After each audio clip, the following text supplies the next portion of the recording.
naye abakazi abo tubazannyisa batugumira ebintu bingi. Olaba omukazi weegatta naye olunaku lulamba n'akuggyako emize 3 onule wanudde ogusoose n'akuggyako emize 3 ne gweweegasse naye emyaka 3. Kati Suuna nagenze nenga oba alina byanywa tosobola kuddira maama w'omwana wo n'omuyita akayirigundi. Kati maama w'omwana wo bw'anaaba akayirigundi akayirigundi gwe taata wo olyani ye omwana alyani? Taata aba kiyiringu oba kiyiringu ate omwana toyiringu tokiraba. Era so nagaye oba mbizi naye yemmazemu amagezi nedda serious note ate mulekwa tobaako w'omukomi nedda mulekwa naye ne mulekwa naye abeeko waakoma kigambo kinene ne mulekwa naye abeeko waakoma mbizi esolo mwobanga emutabudde mwasi kirungi embizi bali embizi ne kayibanda abo nga yebatabudde ne Kasibante Moses Kasibante muli wa mbizi Kasibante Moses kama kyemukoze ebitamatama byonna bwe biguddeyo ng'ebya benzi wayole byezi n'embwa za Amerika bazita German Shepherd bye bitama bya Kasibante. Kati ye Suuna lwaki yalagayo yekka n'atalagayo balala gwasinga ye? Bw'oba alina omukyala wo lwaki wapepeya noono n'otulagaayo oli? Suuna mbizze mutabula, nkubuulira Suuna embizze mutabula yagirya nnyo. Bw'oba walina abakyala basinga Nambwayo lwaki si buwe tannatongoza anti lwaki yalagayo ensi n'emanya ono? Nana Herbal Mouthwash ly'eddagala ettuufu lye nnakakasa mu kujjanjaba endwadde z'amannyo. Amannyo gakuluma bw'ossaayo ekyokya oba ekinnyogo gagasannyalala bw'osenya ovaamu olusaayisaayi oba ogayiza ludda lumu. Senyesa Nana naye weegendereza abafere tebakuguza kappa mu kkutiya. Musange mu famasi zonna. Nana yakakasibwa National Drug Authority.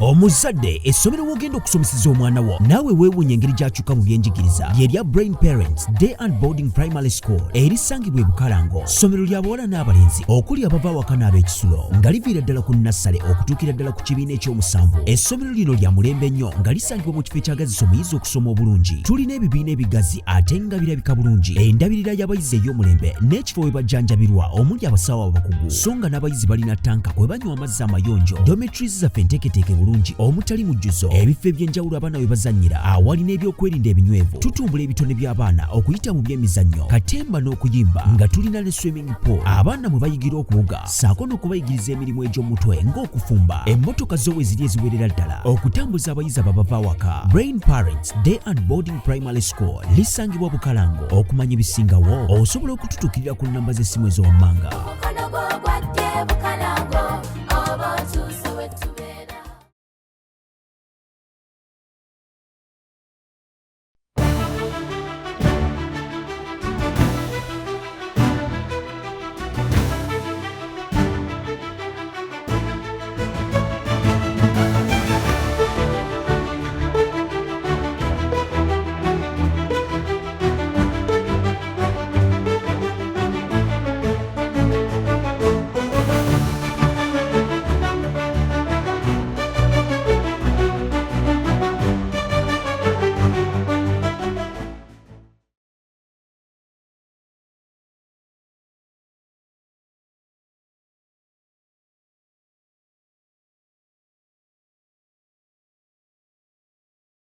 Kale nkwaniriza kusema official na gyosinzira okubanga atotulaba yongera okubanga atosubscribinga ku mukutu guno okusobola okubanga atofuna videos ezifaanaganako bweziti.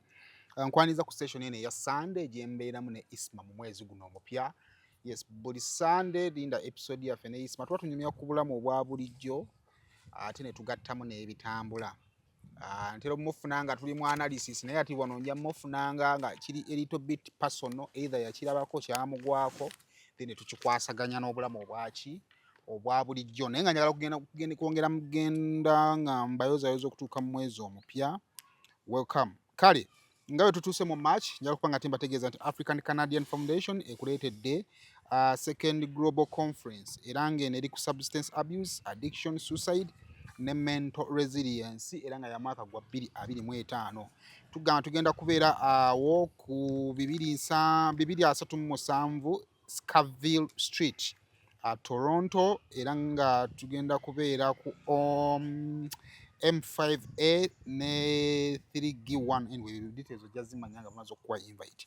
Kale conference ejja kubeera ennaku z'omwezi zigenda kubeera 12 omwezi egenda kubeera ennaku z'omwezi nga 12 September 2024 egenda kubeera kuva nga 12 paka nga 14 September omwaka 2024. Kakati twatandise dda okuba nga tuwandiisa abantu bwe weewandiisa tugenda kuwa invite nina show tugenda giteekayo egenda kuzannya ku Monday. Yes, Monday in the morning. Okubalaga fears zammwe ze mbadde mulina mu kufuna visa ze Canada. Kakati bw'onooteekamu aliya kitegeeza nti visa ojja gisaba nga bukyali so that otuukira mu September nga visa yeekoze efulumye. Kakati tugamba nti ba international participant omumwe muli mmwe abava mu Uganda n'ebitundu ebirala ojja sasula pa dollars zigenda kubeera 420. Then international exhibitors abanaagenda okwolesa ojja sasula dollars zijja kubeera 520. Kuba ku namba ezo ez'essimu okusobola okuba nga ati details ozifuna eyo nno gye bayise the second global conference on substance abuse, addiction and mental resilience.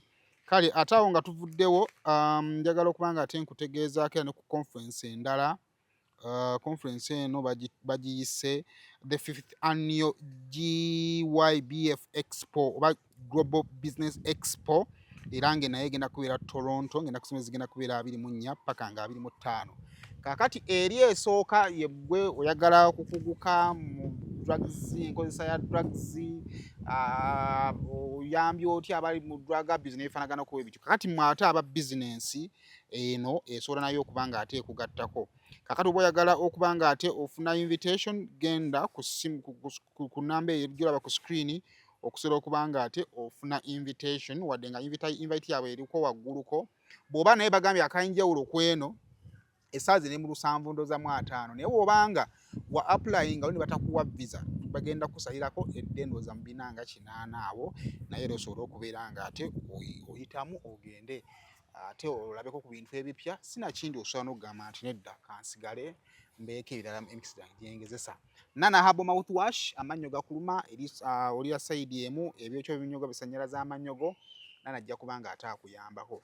Wali abantu abamu nga amannyo bwe gakuluma gakuleeta emitunsi muno. I had that problem by the way. Wemba alinnyo bwe linnuma muno mitunsi gyereega naye time gye nkozeseza ku Nana pain eyo tekyaliwo. So kakati ate n'ekirala freshness okuyita mu lunaku lwonna. Bw'okozesa Nana ono n'osenya freshness olunaku lwonna amannyo gawuliranga nga galina enjawulo.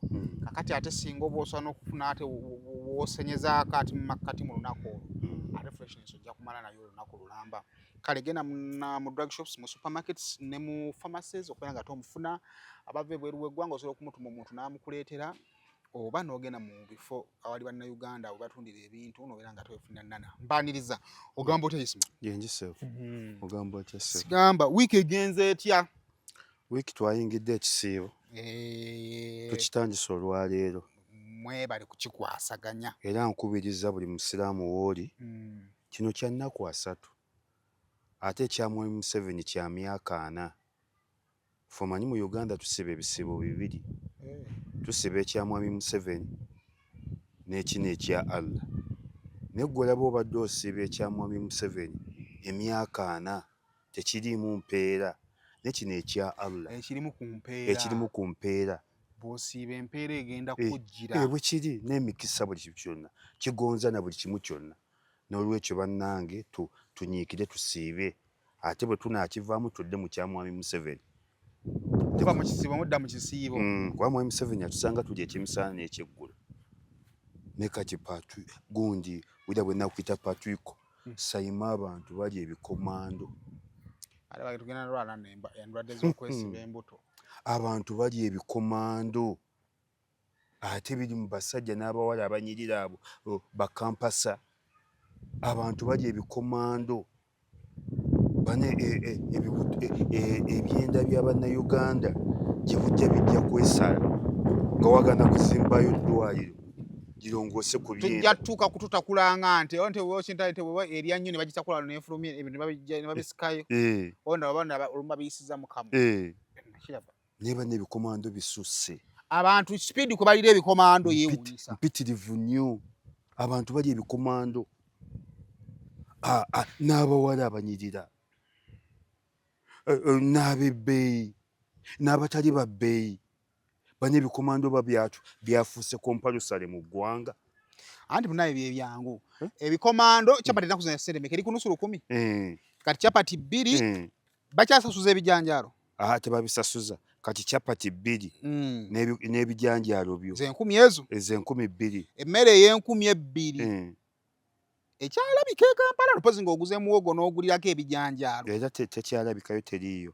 Kuba emmere esookerwako mu tonninnyira eba ya 3,000. Yene yakatoga enteeketeeke. Ne waliwo ky'osobola okukola. Anako kabamanyire. Ogenda n'ogula muwogo omufumbe wa 1000 mu ebyo mu 5 n'ogulirako ebijanjaalo bya 5. Era oba olidde. Lw'okyusizaamu n'olya emimmonde. Nenze kyantiisizza tugenda kufunayo ekirwadde. Abantu tebalina bya ate banne mulye munywe. Very good. Kati saazi omusana mungi kati ate olidde ebintu ebigumu mulye. Ate muno n'omusanga ng'ali ku kikomando essowaani ejjudde tena kyanywekereza. Ebyo ebintu byagala ekicupa ky'amazzi kibikube. Enduulu n'esooka kulabikira omukaamu gwanyu ogenda owuli omuntu akuba ebisenge n'ogamba ate asanzeeyo ki. Ate n'ekirala bw'oba olidde ku kikomando mulireeko amenvu. Amenvu ago bw'ogula ekikomando kya 2 guleyo n'akawaguko ka 1,200. Ne bani omuntu alwa mu kaabuyonjo. Omuntu kayogerera wano ali mu kaabuyonjo. Omuntu akuba emiranga n'abanga azaala kiggoonya. Ate omuntu alumizibwa emmanju naye akuwa obuzibu. Tomugambe essole. Era w'omugambira assole ayinza okuvuma ebinyo. Tomubuuze kiki. Kubanga ono kyaliko ali gwe ali neiba we n'obulwana n'otuka n'okuva ku byakolese ate okuwulira omunywanyi tafiirewa ebunaayira. So kakati ku lw'obulungi nywa ku mazzi. Bane bw'ogenda mu kikomando kati awo ku munaku waliwo omwami bamuyita Faruuku. Ye kabaka w'ebikomando. Yakola na restaurant bagita Faruuku kikomando ku munaku awo. Ne ekirungi ye kyalina yateekawo ne fridge. Ne bane munywe nnyo amazzi. Gula ekikomando wa Faruuku kya 2 gulirako n'ekirwenzooli kya 2. Ate waliwo amazzi agazza agafa abatalina. Kati gano ga 1,500 waliwo agenkana bwe gati ag'olukumi. Ekikomando kinyuma n'amazzi ne gakikkakkanya. Ne bane ekyo kikyapa kyogenda mu kyenda. Ekyenda kijja bayita digestive system.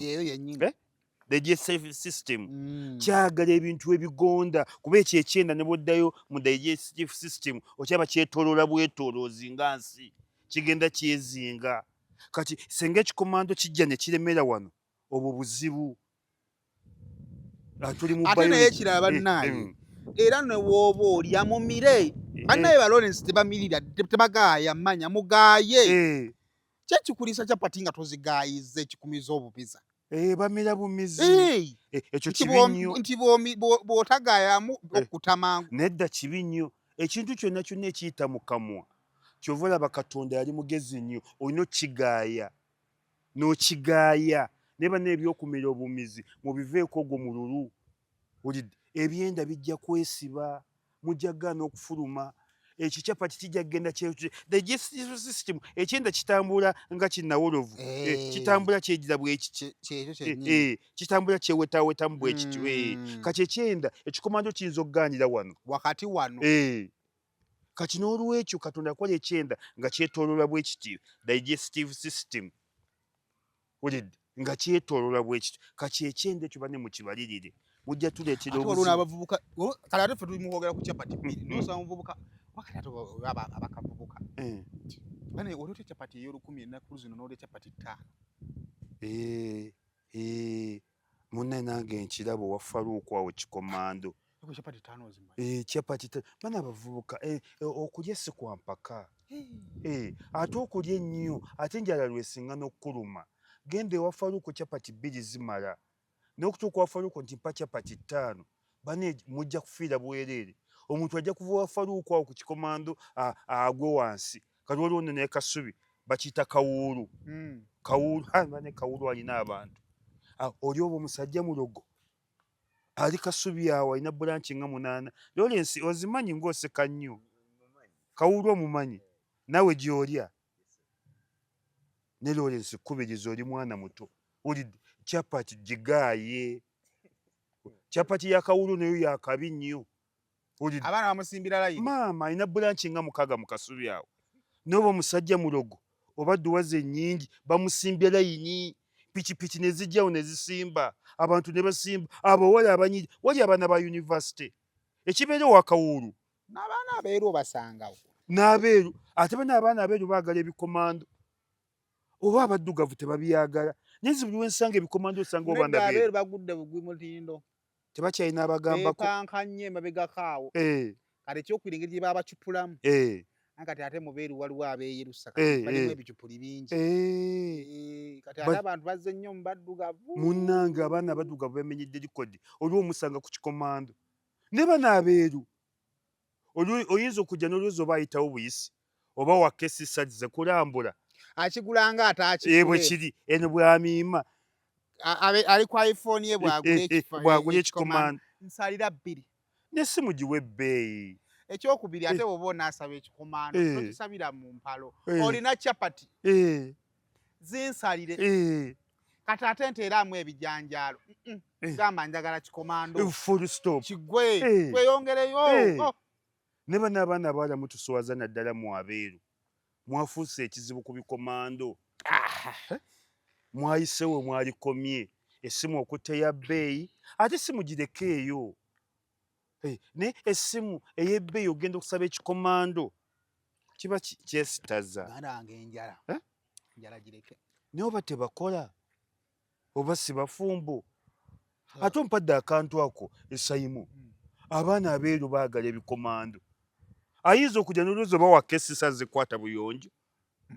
Olidde. Nsalirayo kya 2. Ate nomune n'ab'ebikomando batya. Mwe ababadde mwenna n'asooka asirika. Madamu ogambye kya mmeka? N'omugavu Faruku nze nasoose wano ssebo. Akyafa ku mweru. Akyafa ku mweru. Kale eyo yasukka obwagazi. Olidde. Yasukka obuganza ensi yonna gyerwana. Waŋŋambako nti wayimbako. Nze. Nali ngenda kuyimba. In fact nali njagala nnyo katemba. Oyagala kuzannya katemba. Nali njagala kuzannya katemba. Kyekigaana. Nabeeranga ku Bululuumu. Bululuumu kyekino ekiva eno Wahamu okwambuka. Okwambuka. Waliwo n'ekibumbe ky'enjovu. Ku Lions Hotel. Lions Hotel. Yali enjovu yali mpologoma. Yali mpologoma. Kati Lions Hotel ya Aga Sekalaala wa Radio Simba. Kati omukulu. Ye nannyiniyo oba ekyaliye n'ekizimbe kyalinga kikye. Nga ne woteri baji ne bane woteri yali ya bbeeyi. Awo nzijukira taxi ezaayimiranga. Kati nabeeranga awo nga ndi next to omugenzi Fire Bongole Lutaaya. Fire yabeeranga wakati mu kibuga Kampala. Maama we yabeeranga awo. Maama we yalinga mukazi munene nga mweru nga yakulanga bwolaba ow'ekitiibwa Joyce Ssebuggwawo. Nga bafaanagana n'okufaanagana nga bwolaba Joyce Ssebuggwawo ne maama Fire Bongole Lutaaya bwe yali ng'afaanana. Ng'era oyinza okugamba ow'ekitiibwa Joyce Ssebuggwawo yadda ku oli oba ono yadda ku ono. N'entambula n'endabika n'okwagala okwambala boarding. Wano nalabye omuntu asinga boarding mu Uganda bamuyita ow'ekitiibwa. Era gasimulabako ng'ayambadde ekiteeteeyi. Yinza basimulaba. Ng'omusangawa. Yasinga boarding ennyingi mu Uganda. Ow'ekitiibwa Joyce Ssebuggwawo. Ekyo nno nakyo credit. Yasinga boarding ennyi ate ez'ebbeeyi. Kubanga mwambazi waazo kati yategeere. Yategeere. era wano mu Uganda bali mukubyeko ne mu byafaayo ye mukyala asinga boarding ennyingi mu Uganda ate ez'ebbeeyi ate okumanya ayagala boarding bw'omulaba mu boarding olwaleero oyinza okumala emyezi 6 nga tozze lumulabamu oba n'obutagiramu ddala lumulabamu kubanga boarding gomesi lwe lugoye lwe era akolaga omukyala omuganda bwe yali yambadde era ekyo tukimwebaza tukikwebaza ow'ekitiibwa yonna gy'oli weebale kwambala ng'omukyala omuganda ne maama waffe Bongole bw'atyo bwe yali nga mukazi mweru nga mumyufu nga munene nga muwanvu awotandikira okumulaba nga maama Fire ali mu myaka ng'emeka Fire Bongole saamanya emyaka gye yali Sweden ng'ajjawo buzzi era yayimba oluyimba ku Namirembe Road awo owa muzeeyi wabeerangawo ne muganda we nga bamuyita Moses Moses naye oba yafa ndowooza yafa nga Fire yakafa naye nga ne Moses naye yali mweru era ne Fire yali mweru ate Fire yali muddugavu ne saamanya bwe kyajja ne nnyina nga mweru nga bw'omanyi omukyotala ekiyinzika okuba naye ate Moses mukulu we yali mweru kati twabeerangawo ku buuluumu nga nze wenva nsoma Kololo High nga nsula wa muganda wange naffe twalinanga fulo nga muganda wange alinamu ku kasente mwasula ku fulo waggulu mwali wansi ekyezo kizimbe kyasooka kubeera kyabapangisa bapangisa emirembe n'ennaku ne kakati kijjudde bapangisa ne kakati kijjudde bapangisa ne twabeerawo nnyo kati olwo nga muzannyirawa okuzannya emizannyo okuzannya like omwana akomyewo waka munda wabeerangayo gundi compound tomanyi babizimba nga byetunuulidde naye nga munda wabeerawo compound ng'ababeera waggulu mukka ne muzannyira mu luggya wansi okubeera awo kyekikusikiriza okwagala katemba wali naba Pride Theatre kati waliwo Pride Theatre nga waliwo bagundi ba Pride bazannyirawo bakayimbira bazannyirawo ne Emitozi bandi Emitozi yali ya mugenzi Umaru Katumba yali mu Ebonizi saamanya gye yava yalimu Emitozi waliwo Umaru Katumba ne Jimmy Katumba Jimmy Katumba yewa Ebonizi kati Umaru Katumba yajja n'akuba oluyimba ne lukwatayo n'atutumuka nnyo so yafiira mu accident ekyengera ne mu mmotoka omwo Sendi yalimu balina Fuso nga zaakajja nga bapangisa Fuso anko Sendi nga mwali bino baali bamujega nti yali manager wa Emitozi yali manager era nze kati nze nayagala nnyo Sendi oyo lwakuba leero kati mugambe Sendi yanemya okuzannya emizannyo kati Umaru Katumba yalina omuwala yamuzaalamu omwana ng'omuwala mbeera naye ng'omuwala bamuyita Nabukenya omuwala oyo yatunganga kyalaani ku Channel Street so kati atwala abantu bweru ne Nabukenya amanyikiddwa nnyo ku Channel Street owali former UTC kuba yatungawo engoye ebbanga ddene kati oyo Nabukenya yazaala mu Umaru omwana bamuyita Ibula ndowooza akuze kati gy'ali mutabani wa Umaru Katumba kati Umaru Katumba yajjanga okulaba Nabukenya nga Nabukenya annyanjulayo nga mukoddomi we ng'era Umaru Katumba mmanyi naye nga ndi mwana muto kati Umaru Katumba enneeyisa ye yanneegombesa kati bwe ŋŋenda okulaba ne bansindika wanko Sendi nga njagala kuyingira olaba Umaru Katumba oyagala embeera ze bw'oyagala embeera zo gamala bakisimwegattako kati ne baŋŋamba ne bansindika wa Sendi olwo ng'olina emyaka emeka nga nko Sendi alina emyaka emeka simanyi kubanga nange ninganga Mwami Museveni sijjukira myaka gyange ne by then nali mu senior 2 waba anko Sendi asomanga naye aliyanga mu senior 4. Sendi yali ansinga obukulu ngambo yamboggolera na nnyo. Kola kintu ekyo. Najja nkubuulira amazima. Sendi nze Sendi kubanga Sendi akusinga. Mama kati nze najjanga ngampita ne kana mboggolera buboggolezi. Sendi alabye.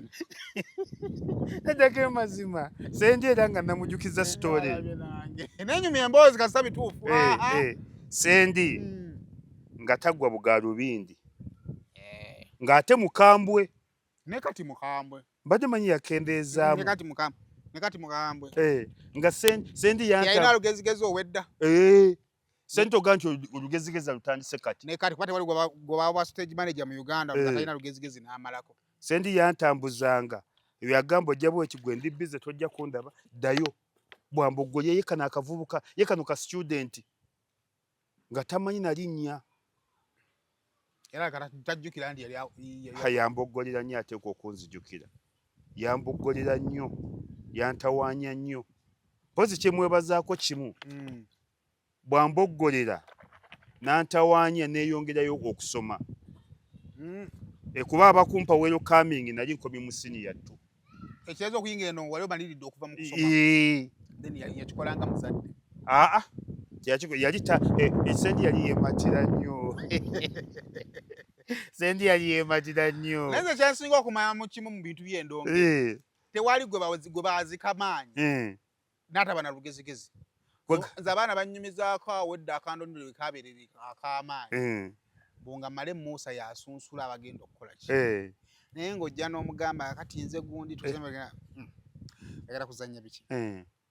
Ebyo nganda bange ebitanyuma. Kale zanya mundabe lwaki obizanye bwoti bonna njuke twagenda ka okulafuta zinga nange ntandika okuzanya comedy omusajja abagamba muzanye ye n'abeera ku ssimu ye bwoti n'oyogera nga nakutunuulidde n'oyogera paka bw'omaize n'agamba okay kale ddayo kati ogamba budda tantunuulidde bwe kiri kikyagenda okuba so bonna baweerwa ba stage manager oba kiki simanyi ne bakyejjemu. Mbalamusizaako nnyo bannyabo ne bassebo nga nsinzidde wano ku Rosemary Beddings.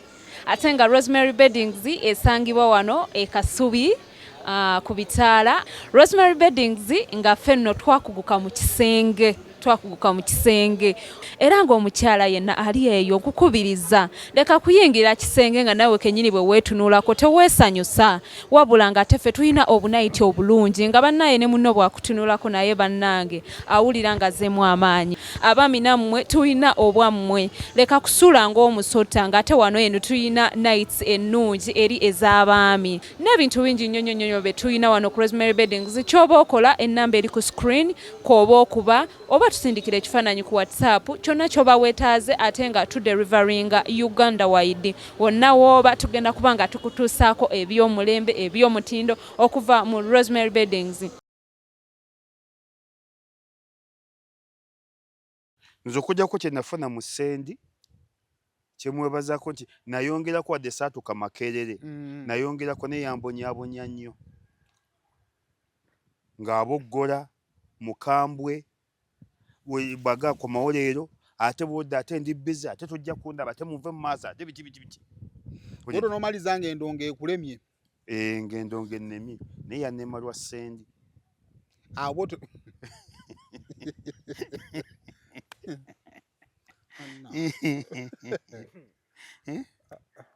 yannema lwa Sendi yannema lwa ne kyemwebazaako mu kibi mwe muva ekirungi ate neeyongerayokko naye nga nali mmaliridde obuzibu okusanga kati ate eno nayo tukakole kano nekazasikane banaye ababusalamu temukasalamu kano ulidde naye nga yannema lwa Sendi era nze Sendi okuddamu okumufunako omukwano ngumufunyeeko ng'ate ndi mukulu kati mwogera twogera wali omujjukizaako nti nze simujjukizangako era bw'anaalaba akantu kano ajja kwewuunya simujjukizangako tamanyanga nti yoggwe naye nga yo talenti wayinamu oyinza n'okugenda wali obonyeebonye ensingo olyanga abayimbi b'e Kampala bannanga ogwa ku muyimbi ng'ayagala okuyimba naye nga tamanyi ani kwadde example ne maama mpaayo baba ne ssente Katonda yakola abayimbi abatamanyi kuyimba baba ne ssente. Ate nga ssente nzaagala. Wali oyinamu? Nali njagala kugezesa nga mbeegomba bwegombi. Wali oyagala kuyimba kuba buli muyimbi ajja okuyimba aba alina omuyimbi gw'ayagala ayimbe nga wali oyagala kuyimba nga ani? Nga Fred Sebatta. Naye kayimba kyaka Sebatta. Goleti wankyawa. Tuweemuko. Simanyi omuku Goleti wankyawa. Tuweemu ako sendi yejjere tumanye. Ate kati nkyabisobola kuba Uncle Sendi yabinnemya. Naye njagala kale singa gwe abamu kwayimbi ab'amaanyi. Wasanga nali badde ow'amaanyi. Wulidde? Ne Sendi yambonyaabonya nnyo. Wulidde? Sendi yayitiriza obukambwe. Ate njagala nkulabe Sendi oba ojja onkyazeko ku pulogulaamu yo. Kuge Sendi onkyazizza ne wambonyaabonya. Ng'oli ku Pride Theatre awo. Naye yali manager kikaaki kuba bwe mpulira ntoka ndoko baba bamujerega bujerezi yali manager kikaaki. Gundi bandi bagira batya? Emitozi yali bandi kikaaki kuba ekika kya bandi kyo kulabira kika kya manager kye yali. Bali organized nnyo. Bali organized nnyo. Nnyo. Era emitozi ebakubaawo temwalirabye Eagles. Era abamu baabinonooza n'obinonooza nti aba Eagles be batemudde omwana. Kubanga accident ya bagifunya Kyengera. Bali bava Masaka. Bali bava Masaka ng'ejjudde erina abaana oba 8. Wulidde? Laba bwe yabika omupiira. Gundi avaamu nannyini. Abuukamu. Ate gwe yalinnya. Abasigadde bonna ne bawona ne Sendi ne guno gutyo. Yali ereese amaanyi. Okay, osanga ne Eagles yalizze naye yali y'amaanyi. Emitozi y'amaanyi. Yali y'amaanyi. Era okugwa kw'emitozi ne wafubutuka Eagles.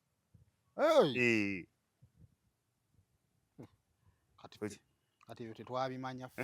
Mwaka ki ogwo? Yali 9 oba 94 oba 93. Mama njogera ndwagamba nnimba ne nali siriiwo. Ali sibitegeera. Wali tobitegeera? Njogera olw'ekiwaata abantu bagamba mba nnimba. Navudde ku myaka. Kati era emitozi bw'evaawo Eagles n'ebakaakati. Sendi oba kisezo wa manager abukomamu emitozi. Sikiwa nti baddayo ne babumunozaako. Kyaka yagamba. Olaba mponya akabenje nga nze manager. Genda mu birala. Kane maama baalina abaana. Balina byane byobwe. Maama we. Mwali mu byana ngaki? Oba ne gundi yali ng'omu. Winnie Munyenga. Emitozi nedda. Winnie Munyenga oyo w'eriiso. Oba yali mu emitozi. Sijjukira bulungi. Nenjukira nga yali mu baalina emboko z'abaana. Ne Munyenga wajja jjuzi. Munyenga akubye hiti nga ntegeera bulungi.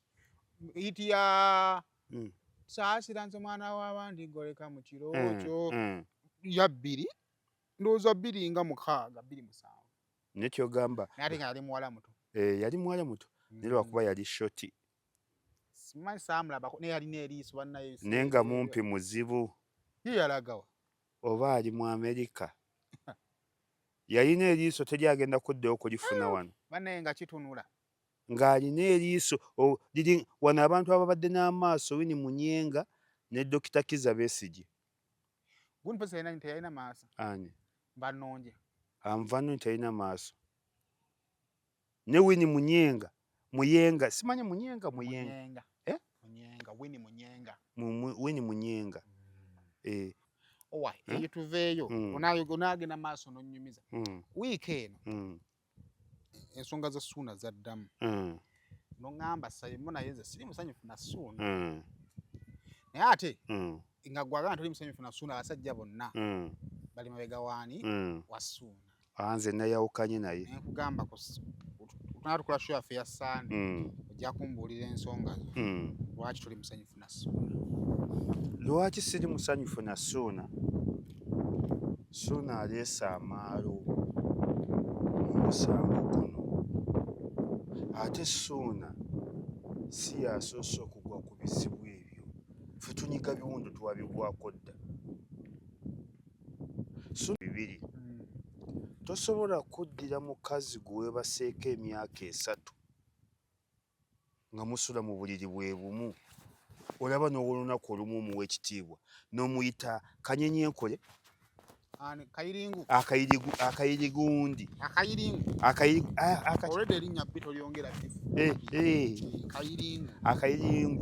akayiringu kibi nnyo.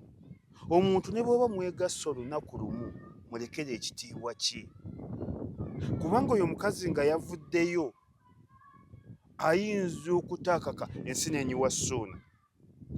Abasajja abasinga temwagala kunaaba, abakazi babigumira. Abasajja abasinga temumalaako, abakazi babigumira. Tebamalaako. Balwala mmongoota. Abakazi babigumira. Oba oliawo omukazi n'avaayo. Abasajja abasinga temwagala kusenya. Okusenya kwagala n'okwata essaawa 3 oli mu kusenya. Osenya amannyo essaawa 3 osenya okola kutya. N'abasajja abasinga olukwata kadoshi bulaashi ne sekendi tewera ng'awanda. Okusenya olina okusenya n'okuwa obudde n'osenya. Bw'obadde okimanyi nti bw'oba ogenda kwebaka ne munno olina okusenya. Kizikompanusale. Kubanga bayinza okukuwa ku kiisi. Exactly. Bw'oba ogenda okwebaka ne munno olina okusooka okunaaba.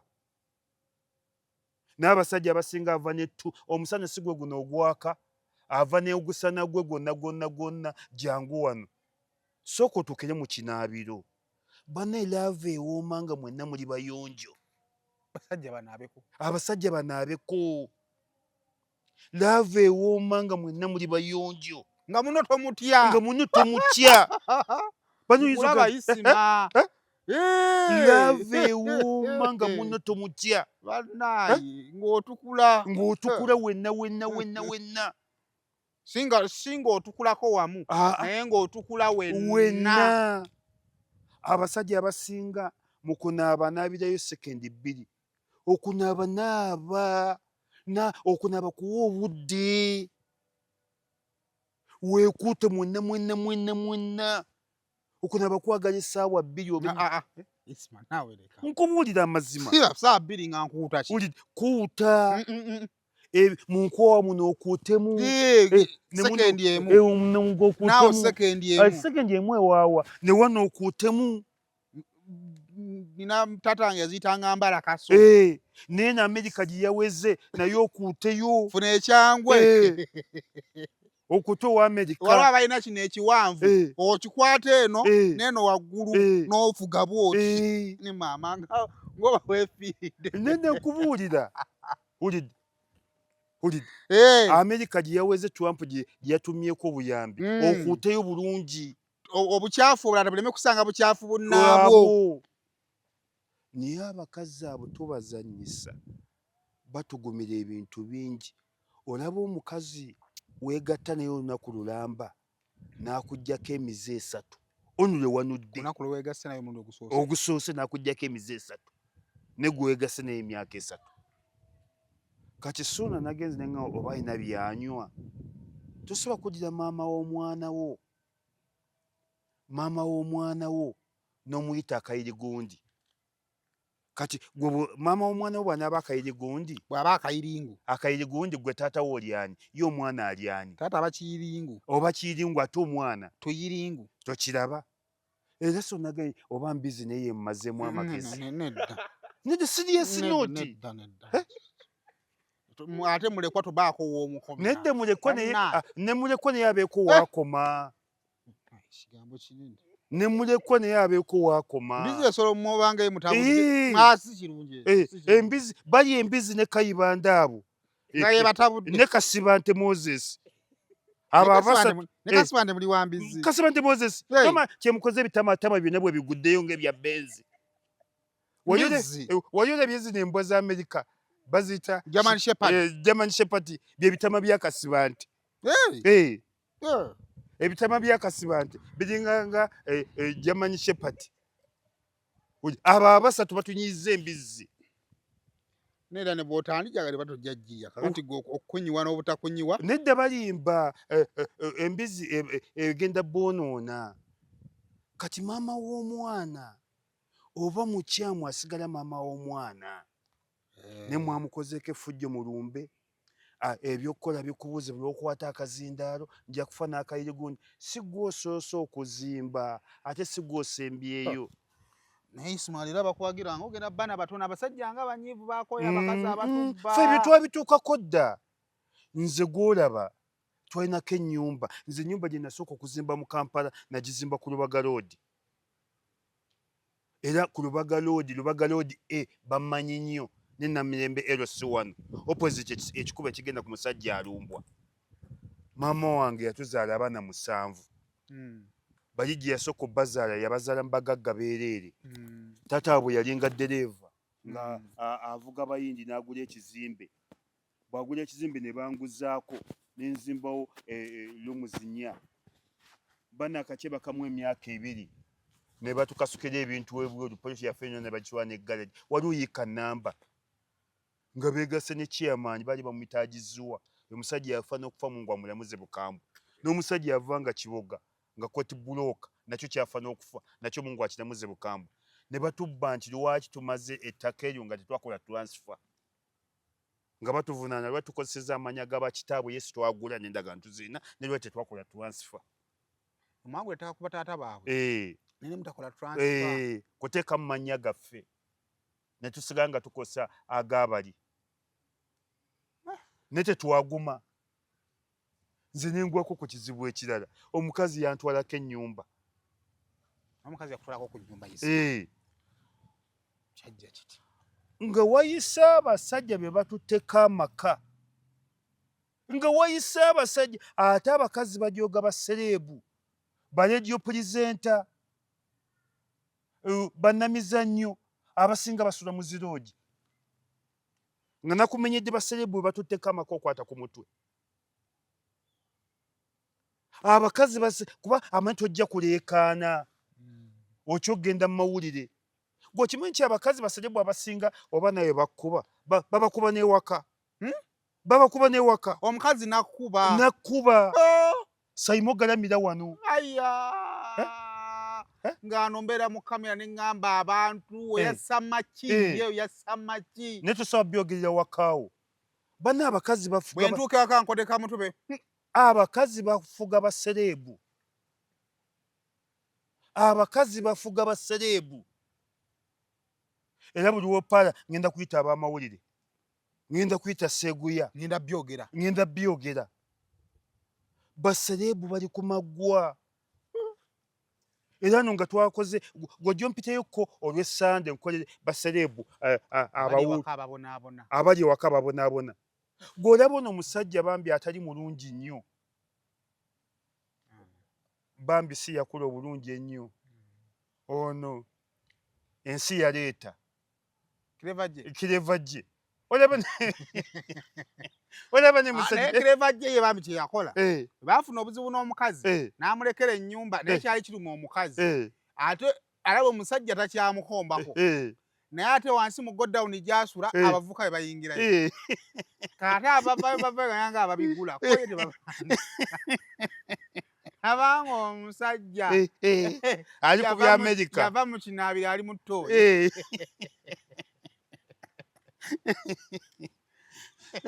Nno ku nsi kuno omuntu akola ekintu ekikulu mu bulamu bwo bwonna.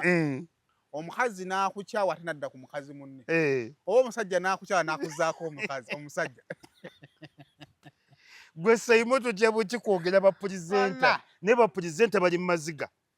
Abakozi b'oku zi leediyo. Abakozi b'oku zi TV. Bannakatemba.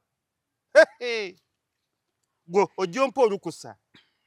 Nkugee nti osoma list ku list. Nkugee kati Gundi asulawa. Gundi okimanyi amaka yagaddukamu. Gundi asulawa. Gundi asulawa. Batono ba sereebu. Ba radio presenter. Ba TV presenter. Olaba biri bannabyabufuzi ewaffe. ate bajweze bannabyabufuzi anti bonna oleekaana ennyo tebajja kuwa kalulu bajjaga olaba amaka gaakulema ngenda kwonoona mu constituency kati olaba abaakasolo si yaweza abakyala mwagala ki kasolo abakyala mwagala ki kasolo n'olaba kye bamukola naye ng'olaba alina mbooko njereere ne bamuzunza bw'olaba ekiri owannabbiira ennyumba yagitwala Eh? yaggalira omusajja owabweru ate ennyumba ate ye yayawukana nako abala bazitwala tuli Kampala nabo eya Nabbiira yagiwamba tali mu Uganda musajja nadda ebweru nga yali ennyumba ye alingizayo bulingiza bwati walaba ekyali wa mukwano gwange Senninde Senninde tavangayo n'agamba Ssaabakunzi nti obutiiti wabujjawa biki biki twabirako mu mawulire emyaka ng'esatu Senninde bawa abakunzi Senninde bombi nno mikwano gyange nga sitori yakyakani omusajja bannaye naye yabulwayo n'ekifo kya L6 kyawangula omukazi n'agenda nnyo wulidde Senninde nga yata lwakuba kati bambi tubasabira emirembe gatereera naye nga gayuuga abadde mulwaddemu emunaku ezo yatereera Senninde eyatereera bamutwalako mu Amerika yakkiriza afumbe naye Senninde nga byayiseemu mukazi we si ye mulungi si ye wefukamiza enno banna tuseka naye Senninde mukazi we si yasinga obulungi kumpi mu Uganda mukyalo yakola bulungi atuvudde mu byokusaaga ne si wefukamiza olaba afukamira ku bitaliimu Senninde mulabidde emyaka like 25 ate takyuka mulabidde emyaka nga 20 byuteetekka ne baakatereera era nze nadde abajerega nalukola okwogeza eddembe teri asinga Senninde bannange bamaama bannange ngansanyusa n'afukamira ne ku ttaka anti bamutuma nalwefukamiza bannange mwebaleko otwatuukanga omuyaga gw'amaanyi ODP yabeerera ey'amaanyi mu kalulu ogwo muyaga ne gumulekawo omuyaga omulala ne gujja gwali gwefuddisa ogwo era nagwo ne gumulekawo ogwambulira gwe gwamutwala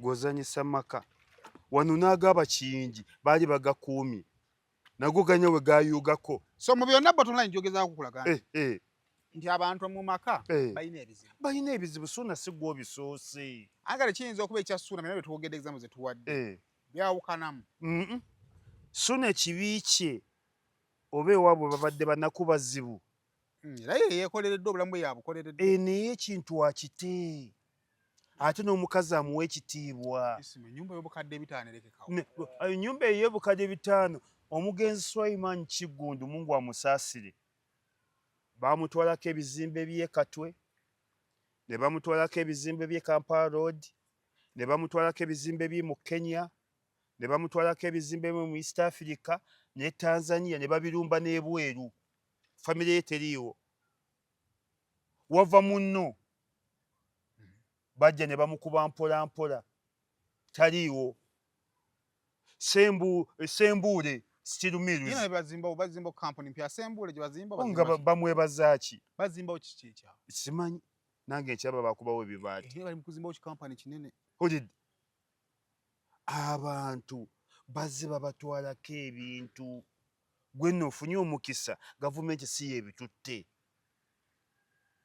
n'ennambwayo muwe ekitiibwa kyekyo ekitiibwa nyinza okukkiriziganya naawe nti omuntu gwobaddeko naye wadde munyiigaganye muwe ekitiibwa naye abantu argumenti yaabwe weesinga okubeera nti ono tabaako mukyala we nga lwaki omuntu wotuuka omuzaliramu omwana nga lwaki taba mukyala wo anti omuntu kasita omubakako aba asobola okufuna olubuto ate nesaagala isima omuntu kasita webaka ku muntu asobola okufuna olubuto naye kwekitegeeza nti buli gwe webaseeko bayagala mumuzaalamu kati ye Suuna lwaki yalagayo yekka n'atalagayo balala gwasinga ye bw'oba alina omukyala wo lwaki wapepeya noono n'otulagayo oli Suuna mbizze mutabula nkubuulira Suuna embizze mutabula yagirya nnyo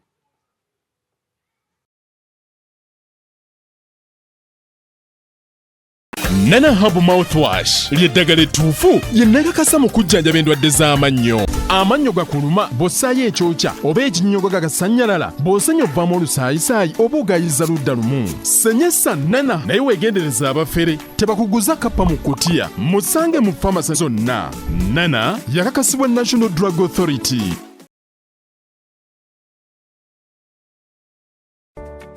Musuubuzi munnange nawe walina ekirooto ky'okusuubulako e Dubai neneesanya okukwanjulira banno ba Clarion Integrated Logistics Solutions abeesigika era abeesimbu mu kutambuza ebyamaguzi by'okuva e Dubai paka e Kampala e Uganda nga biyita ku mazzi oba konnyonyi ku bbeeyi ejja mu nsawo yo. Twesige ku Clarion tukuyambeko okutuuka wotosobola kutuuka mu bwangu nga kagayise ku mazzi atwala ennaku 18 zokka ate eya kago atwala ennaku 3 zokka okutuukako ku woofiisi yo. Tusangibwa ku Diamond Trust Building omwaliiro gw'okuna akasenge 411. Kati osobola okukola oda y'obutereevu ng'oyogerako ne Nankabirwa Siteera ku +271 582 58 79 oba ku WhatsApp ku +256 756 846 772 oba jangu butereevu ku ofiisi zaffe ezisangibwa ku Hamri Airport eddaira mu Dubai. Clarion lw'okusaabaza ebyamaguzi byo mu bwesimbu okuva e Dubai paka e Kampala e Uganda mu nnaku 18 zokka.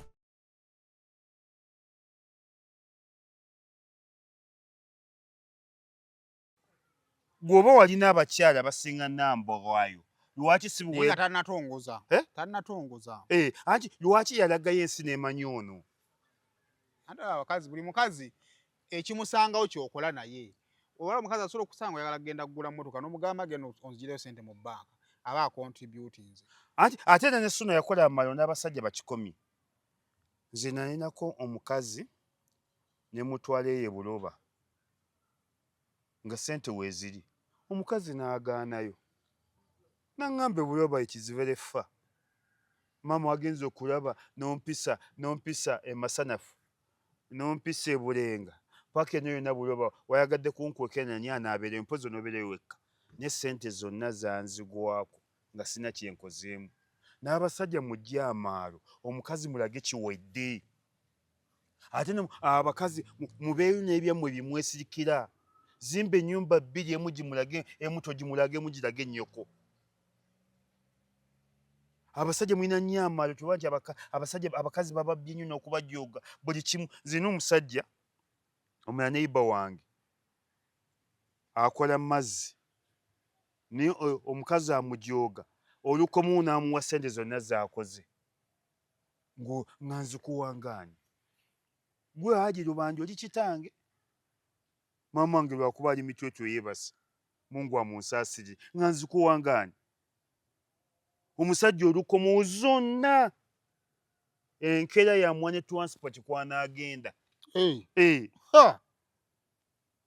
ng'ate akamanyiro kaba kakulu. Abasajja nabo mitwe gyammwe gy'emifu.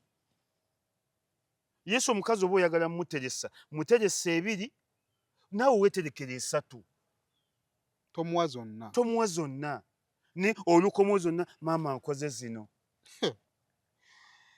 mami tubadde tukozeeyo zino kati naye bw'aligwa ku bizibu ng'awuza bannayuganda mu nnyambe tujja bba tukooye bannaaye tuyambye nnyo tukooye. Kati gwe Ssuuna ekyakolesawo abakazi bonna n'ogenda n'akayirigundi nga bw'okayirigundi gwasinga gwe mukyamu mu Uganda yonna. Lwaki wagenda n'oyo ow'Akamoga walifunyeyo waligenze ne sister omukazi yamutwala ewa Kamoga. Abatunda ettaka bangi nnyo nange nina gurupu gye ntundiramu ettaka eyaffe bagita Sema Properties. Lwaki yajja ewaffe mu Sema Properties yandizze ewammwe yalizze ewaffe gwe nawe bakyakutwala. Omukazi bw'akutwala ng'akutwala wa bbaawe tomanyi kya bakazi babikola akola ati ayinza okuga tugule ettaka naye ng'akutwala wa musajja we namwe munzibire. Omukazi omu sijja mukuba jaga nti namukyawa nnyo yatuuka ng'atwala omusajja mu loogi y'e Nateete obuuzangako Mpologoma Benard omuvuzi wa booda bw'amutwala mu loogi e Nateete ng'omusajja bamala okwesanyusa ng'omukazi ng'akubira oli ng'oli ajja abakonkona ng'abagamba nkute ne mukazi wange milioni 10 zezaagwa mu kifo ekyo musajja musobozi wa mmotoka gwobuuzaako mpologoma Benard ku Bulange okola naye naye omukazi oyo namukuba nnyo bwe namukuba bajaga nti Isima yakuba nnyo omukazi era amuwaayiriza ne milioni 10 zezaava mu ngufu omusajja mutunzi wa mmotoka ng'amukwana kati oba bamala kwesanyusa ng'ayita oli munne tijangu otukwate ejjawo tukwate ng'ajja jjakonkona mulio giyina teetaawo era omutunzi w'emmotoka Nuwa teyaddayo milioni 10 obutayitaba amawulire ng'azibala ng'aziwa omukazi ng'agenda era bwe njogera ennyo ku mukazi oyo mpologoma nga nkubira omukazi gw'abadde oyogerako yakikola n'ono omusajja bw'ati ne bw'ati kazi nga bakambwemu kati omukazi agamba tugende owa Kamoga nga Kamoga mu baawe omukazi ayinza noga tugende owa Kamoga ng'amaze kuteesa na Kamoga sigambye nti bamala kuteesa nkuwadde kyakulabira enne nga kisoboka kati abakazi b'e Kampala abasajja bagyewo amaalo muleke abo abakazi obategeerera weetegeerere Benny Suna waliridde embiziyo wulidde n'olya embiziyo ne Kayibanda ne Kasibante Moses gwe ne weetegeerera n'okola bibyo oluvannyuma ennyo ng'ayise n'omwaka gwe lwaki kati abasajja bayize sisitemu omusajja azimba ennyumba ekakiri amatiriboona najja ku munaku n'apangisa ennyumba ye n'agiteekamu abantu lwaki kwewala ebyo ne byonna gwe nagaffe tukyapangisa tukyanyonya ssente naye ng'ennyumba yeeri kakiri mulimu abapangisa okitegeera afudde omusajja ankumidde muzigo naye nga yazimba dda nga yazimba dda kati abasajja bye batandise okukola kazi aba ali kusonyiwa ate lwaki ali kusonyiwa bana abakazi bafuuka bayaayi omusajja aleka ennyumba ye wano erungujja n'agiteekamu Abachina n'agiteekamu Abasudani n'agiteekamu baani buli kanaku nga buli mwezi bamuwa milioni 2 najja ku munaku n'apangisa rumu 3 gulowooza oli kumupangisa munno ne wookitegeera nga la ilaha illallah la ilaha illallah la ilaha nti abadde n'amaka egundi ng'omukazi agawono si wange owange ayaŋŋamba ababadde tunyonya bunyonya poloti kiseba amaka gabadde gage baga okuleeta ebyapa n'obufaananya biki byonna nga ddala gabadde gage kati Benny Suna Benny aggyewo amaalo g'e Masaka kati gwe mufuzi wa Suna yeesonyiwa ennyumba yo naye nga teyeesonyiikika anti ejja muleetera obuzibu teri kizibu nga kukolera mu kitongole kati Suna bayinza omukuba mu kkooti ne bakuba ne Bukedde mu kitongole Bukedde ate bagiyita ankogoba Suna bw'anaalemeraku ebyo ne Bukedde ejja mufuumuula ekyo tonnaba kiraba teri wano kampuni esinga ggoba nga Bukedde kubanga obusungu obusinga buleeta ali ku pulogulaamu ku Bukedde kati Kamuga ayinza okugamba nti ndi omu ku bakirayanti bammwe sikyabawana bulango olw'omuntu wamwanzita ate bwe muganda omubukendeezaako ayinza okusuwalinga gundi Bukedde nakitwala mu mbuga z'amateeka kati Suna lwaki weekubako emisumaali gyonna gw'olaba oli wakabi kati ne Bukedde ejja kugoba ate etandika okukuba etandika okugyayo n'ebyama byo ng'ewandika by'abasasi baffe teteekawo nti bya Josephat Kasoma Josephat Seguya teteekawo bya lugendo ku Lisupopo kasa Bukedde etandika okukuba nti by'abasasi byaffe eba ekuggunda eritoolyo yeefulumya Bukedde bagiyita ankogoba kati Suna okyali ku ebyo bajja kufulumya Bukedde bage tukoye entalo zo naye Isima ogambye walekawoko ku maka naye n'ekika ky'amaka kidditamininga amaka gonna ekyokubiri gwolekamu gwolekera waliwo omukazi gobeera nga mukyala wo otobye naye yakusanga mu bwavu ne mutoba ne muzimba kati omutufunamu obutakkaanya olwedda alina abaana bo ngamba waayi nze ndi omu omukazi n'abaana bali abantu bameka bana nze kanfiire omu kanfulume mbakoleki mbaviire naye omukazi akusanze olina erinnya lyo akusanze sente zo ozikola ki alina omwana omu nabanga ekizibu mukko tekirina buzibu n'akamu tekirina buzibu n'akamu Suna Ben yali akola sente ezo teyamala kukola na ndagano na Katonda yalabirawo nga sente zizze teyamala genda Suna Ben ayinza okuba nga ye muntu atagendako na mu kyaki kubeera simulabangako ng'agenzeko mu kyaki naye yalabirawo ng'erinnya lizze oba tewakola na ndagano na Katonda be patient Katonda ono gwolaba teyeerabira wadde alwawo okusasula ayinza okuwa ne wavaayo omuzira kisa n'agamba Suna Ben kyenyumba yo baagitwala nti oli mizigo nti ebadde yakalina mmeka nti 2 kati nkuwadde ya 3 abasajja bagaba naga nkuwadde ya 3 n'afuna amuwa oba ne bwaba tofunye akuwa Katonda n'akuggizawo ezisingayo ezo abantu mwesige Katonda Suna Ben wali tomanyi nti olifuuka Suna Ben wali tomanyi nti olizimba ku kalina kati Mungu ayinza okuwa ate n'ozimba ya fulo 8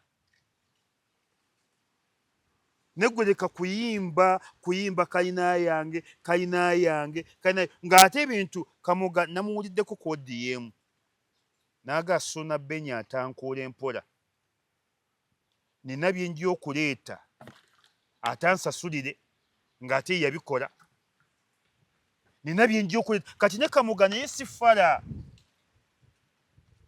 kuba nze namulabye kodi yemu gaga nina byenji okuleeta nga nze Kamoga oba atiisatiisa ayinza obutatiisatiisa naye nga Suna Ben yabiŋŋamba mbikole lwaki bino byeyaŋŋamba okukola tabyogera lwaki alondayo bino nalabye kodiyo nga katambula nga Kamoga yayogera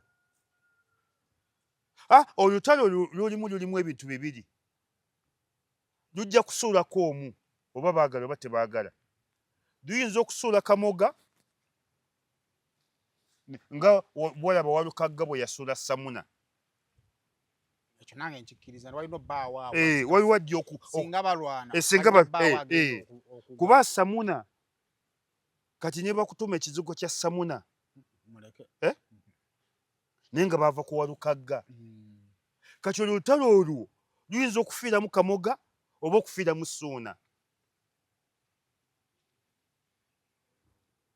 ate abaguzi b'ettaka balaba Kamoga ayinza oga nti ye olutalo bwekyo butandise n'akyusa n'erinnya teyasobola okuggwa n'akyusa erinnya kati wuyo yakola n'essomero lwaki yalituumye Kamoga n'alituma simanya Lukumaani simanya Lomaani simanya Lukumaani yaani olaba nti Kamoga musajja mugezi nnyo lwaki essomero oba ettaka lye limutuusizza ku ssomero lwaki essomero teyalitumye Kamoga Properties Primary School n'olaba bwe yalumbye nti omwana we amwagala nnyo n'alituma Lukumaani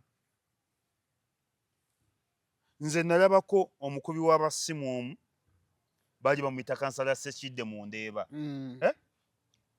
twakubanga naye amasimu yasula kampuni namba ne kaakati neegwa kwe kwava amakampuni ga Uganda gonna okutirimuka kampuni baali bagiyita Kasulu yali mutunzi wa ttaka yasooka mu Uganda Ssekidde n'akuba Kasulu n'akwata Ssekidde n'amusiba Ssekidde ne tumujja mu kkomera Ssekidde n'akuba Kasulu okukakana nga Kasulu agudde naye yali ogwo yamukuba bwomu twalutyo duyingiramu oluvannyuma twaluyingiramu olwa munnaffe ne twasooka nga ne Kasulu sente zaata mpitirivu n'okukakana Kasulu yalinanga sente empya n'enkadde ne Kasulu yagwa era amataka gonna g'owulya Jomaayi okujja Kasulu olwagwa Jomaayi nejja Jomaayi balwanyi ne gundi Sema ono omujaasi tumukunde okukakana omu alese munne mu bizibu nenga Sekidde ye yasula Kasulu. Mayambala ono wachi ow'emmotoka ewa taxi yansanga mu taxi bwajja ne bamumpa bwe bamumpa n'abeera kondakita wange nga nvuga taxi ku Mmengo Lubaga. Nze sikola na muntu atamanyi mmotoka kuba oba nayinanga mululu nange oba lusazankeera bukeezi nga nze nkuwa emmotoka n'ogenda otikka abantu nonsanga ku restaurant n'okuba eŋŋombe nenfubutukayo nenvuga. Mayambala ne muyigiriza emmotoka era Mayambala mpita muzeeyi ne guno gujwa ne muyigiriza emmotoka era nze ku Mmengo Lubaga nayigiriza abaana bangi nnyo emmotoka. Nze sikola na kondakita tamanyi mmotoka era bw'ojja togimanyi ki olw'essande lwonna olw'essande luba lwaffe lwa baddereeva nakola saaviisi wetuva mu saaviisi nkuteeka mu kisaawe kuyigiriza mmotoka nenjigiriza Mayambala emmotoka naye Mayambala yakuba Itoda.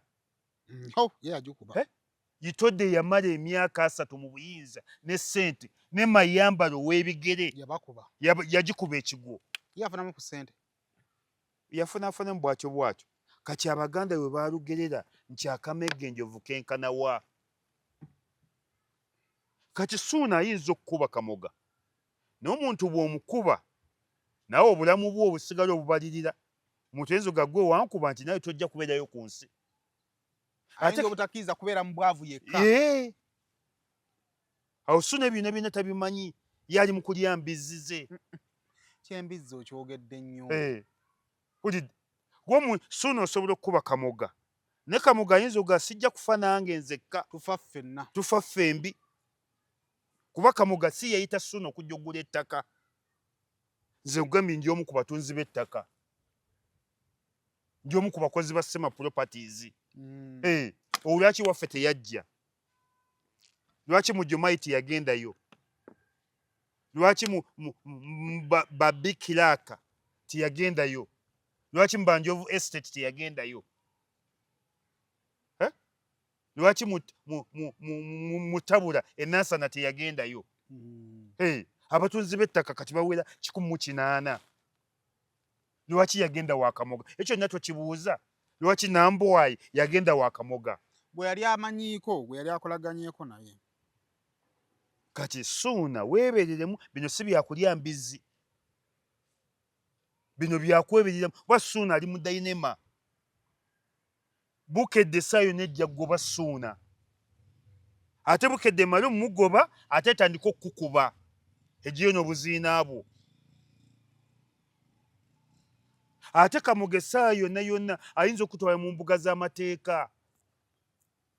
Ate Mtusu yazimuwadde dda. Ate Mtusu yazimuwadde dda. Tokiraba? Bino byoga nti okwanawuliddeyo gungi Godfather. Yeeta Godfather. Kamoga tolwana, tosobola kulwana n'aba media tujja mulwanirako bwe bakyeboogera. Godfather ayinza okukulwanirako n'abalala bayinza okugaana. Abamawulire nabo si bangu. Tugenda lwanira ku Ssuuna. Tugenda lwanira ku Ssuuna. Tokikya lwakuba oli mu kamera. Tugenda lwanira ku Ssuuna. Saimu. Tokyogera lwakuba oli mu kamera. Tugenda lwanira ku Ssuuna. Gamba gw'ogenda kulwanira ku Ssuuna. Tugenda kulwanira ku Ssuuna.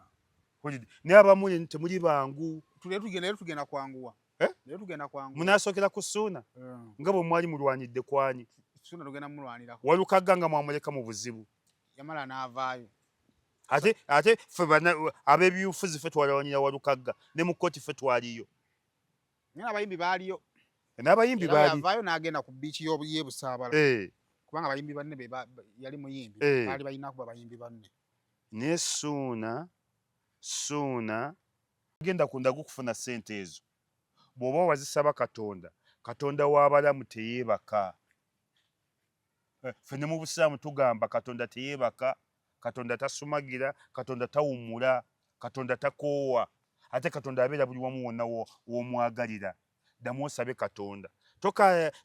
Tokaabira kalina yafulo 2 ojja kufuna ey'ettaano. Oyinza n'okugifuna obufunyi ng'ogijje mu donated. Ne bakuwa. Abantu bagaba. Abantu gye bali.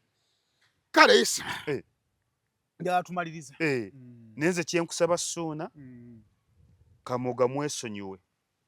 ate ne gundi mwesonyiwe naddala nga tonna kwesonyiwa balonna weesonyiwe nambwayo mwana w'abantu naye yazaalibwa famire nga ne bwe wazaalibwa ate omuntu yenna bw'omalanga okumulaga obuweerere bwo muwe ekitiibwa kyo aba bingi byakumanyiiko nambwayo oyo akyasirise najja kutandika okutta obutambi Ssuuna ogw'eddalu tuyinza okufunayo katambi ka Ssuuna ng'ali bwereere maama waatalabika bubi tulabe munnamasaka eyeegolodde obutoogo maama we obumuli bufa ennyingo maama we kati olaba nambwayo nti akoze ng'omuyivu bw'abeera akyagaanye okwanukula naye ajja kuvaayo ayanukule kati n'olwekyo nambwayo nga bw'akuwadde ekitiibwa naawe muwe ekitiibwa toddeyo muyita kayirigundi erinnya lye lijje mu kamwa ate wummulako si gw'osoose okufiirwa nze nga nakuleetedde kulisiti gwe nebyo biyambiddwa gavumenti si yebitutte olidde muntu muno yabitutte ne abantu batwaliddwa ebyobugagga n'obugagga nga gavumenti yebitutte ne n'olwekyo weesonyiwe mwana muwala weesonyiwe famire ya nambwayo buyinza okukeera enkya ng'ozeeyo giwasaamu Ssuuna ate famire ya nambwayo oba oyagala oba toyagala wagiyingira kasa wagizaalamu omwana kasa wagizaalamu omwana ogiri mundabe mpozi bino bimwatandise nti ate omwana si wuwo omwana twamulese ebbali paka nga azze mu kibaalo kubanga abamu kitwabaze waba nga tebaganye okukirizanya ekisinga obulungi ennyumba bagiriko bameka babale batunde buli omu afuna omugabo gwe yeeyongereyo ate nze mba kuba Ssuuna lwakuba nti yeetawulira nze byonna nze sikola byafu basale ngikulekera ku lwalira galugo manyiyo teri wayo ate wowanene egaluka gye ki ploti yokeri milioni 8 ne bweba mu 10 ne bweba mu 10 Katonda ye nannyini nsi Katonda ye mugagga isima kyogerako kitegeera kitono muntu butaba na ddiini gwogamba galuka wakyasinze okuba ow'ebbeeyi ennyo mu Uganda yonna ne weba wa bbeeyi abantu bali kati hamu wano yakyasinze ennyumba ennungi mu Uganda ne bukeera enkya nga hamu agirese obanga agigabye obanga bagimututteko obanga agenze mwana Adaani ne bagamba ennyumba ya hamu bwe mba sikulimbye mu Uganda yesinga okuba ennungi naye hamu omulaba musajja mwetoowaze musajja mukkakkamu musajja munaddiini ne bukeera ku makya ng'agyese kuba naye yali tagisuubira nti aligifuna Katonda agaba nga bw'aba ayagadde Katonda agera nga bw'aba ayagadde kyova olaba ffe mu Busiraamu batugamba ekibi n'ekirungi gamba alhamdulillahi rabbil alamiina Ssuuna beerako omukkiriza beerako omukatuliki ajjudde beerako omuprotestant ajjudde kale Sande yaffe bwe tuwetambudde ya wiiki eno mpozi akasembayo njagala ku gundi wange ono Zahara sipiika wa Kampala agamba ate Zahara yazze amaliridde tuli Makinje ajja Makinje wa meeya MP azze kusiga okulula ono ayagana okulwala agera wasowanyana ng'omutegedde mangu wega mwena mukimanyi nti Sewanyana yagana okulwala ye munne n'alwala nga gwe okitegedde mangu anti nye kumadde sirabayo kyeyinza mmulwaza kati tuzze kusiga okuluna yagana okulwala buli ngeri yenna twagala alwaleko era ekifo tukyetaaga mu ngeri yonna ne Zahara wa Nuupu ate za tulina amaanyi Zahara maama wa Zahara ndowooza yadda ku maama wa Babbi eyo kajja abo obuzito bwe tulina maama wa Zahara Lwirika yadda ku maama wa Babbi kati olaba amaanyi ge tulina ku kaadi eyo kati ono yagaana okulwala awo we tumutwalira ye ate atubanja ki emyaka 10 gimala amazeyo 10 amazeyo 10 yali pulezidenta ng'afuna emitwalo oba 35 ate leediyo eyo tesasula leediyo esinga obutasasula ye leediyo gye yali ng'akolako tesasula bw'obeerawo kimafiya tekuwa allowance tekuwa overtime tekuwa musaala naye nova ku leediyo tesasula n'ogimalako ebbanga naye kuleeta ku bwa kansala from kansala to mubaka wa parliament kati obanja nki bannayuganda abantu baffe basiimeko gwelaba agumiikiriza leediyo tesasula mwezi leediyo zonna agumiikirizeeko obutaba na kifo akoleko ekirala kiriwa kyasobola luli yakolanga ki andi abalina kuddeyo kuba pulezidenta addeyo ku leediyo ye tesasula kaddu mukasa teyaddayo ate n'abantu beenafuya sibira mubaka wa parliament mweraba